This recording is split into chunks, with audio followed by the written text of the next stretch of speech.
ये जय गुरुदेव नाम किसी साधारण इंसान का नाम नहीं है, ये स्वयं उस अनामी महाप्रभु का नाम है।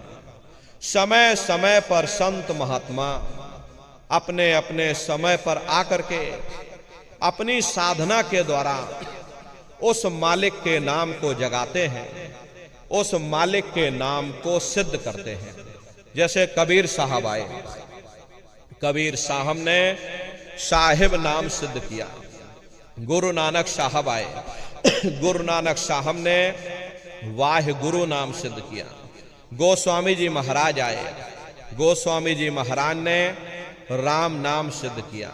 मीराबाई आई, मीराबाई ने गिरधर नाम सिद्ध किया।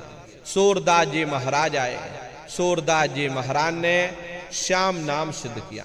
इसी तरह से हमारे गुरु महाराज जय गुरुदेव नाम सिद्ध करके गए। जय गुरुदेव नाम का जहाज लगा कर गए। अगर इस जहाज पर सारी दुनिया बैठेगी, ये जहाज सारी दुनिया को पार करेगा। नए जीवों के लिए नामदान को और सरल से सरल किया गया, वरना बहुत से पुराने पुराने प्रेमी बैठे हैं।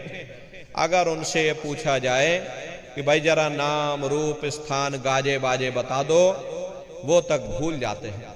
अब इतने पुराने हो करके आज तक याद नहीं कर पाए। इसीलिए नए जीवों के लिए नामदान को और सरल से सरल किया गया। एक है साध है सब सद है, और सब साध है सब जाए। पहले अपने गुरु की उंगली पकड़ लो, क्योंकि गुरु तुम्हारा सच्चा रहबर है। गुरु बिन भव निज तरह न कोई, बगैर गुरु के तुम्हारी ये जीवात्मा इस भव सागर से पार नहीं जा सकती। गुरु गोविंद दो खड़े काके लागो पाई, बलिहारी गुरु आपने जिन गोविंद दियो बताई। महिमा उन्हीं की है जिन्होंने उस गोविंद को लखा दिया। इस संसार में हमारे तीन तरह के गुरु होते हैं।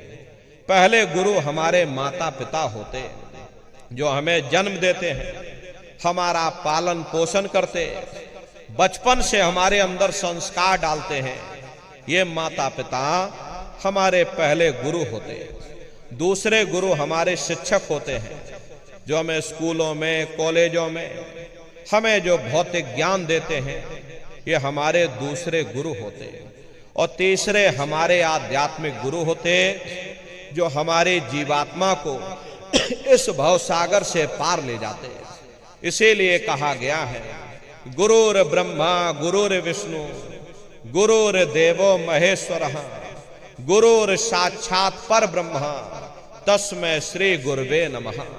तीन लोक नौ खंड में गुरु से बड़ा न कोई, और करता करे न कर सके, गुरु करे सो हुई। इसलिए प्रेमी भाई बहनों, साधना करने से पहले जय गुरुदेव नाम का सुमरन सभी नए प्रेमी भाई बहन करिएगा।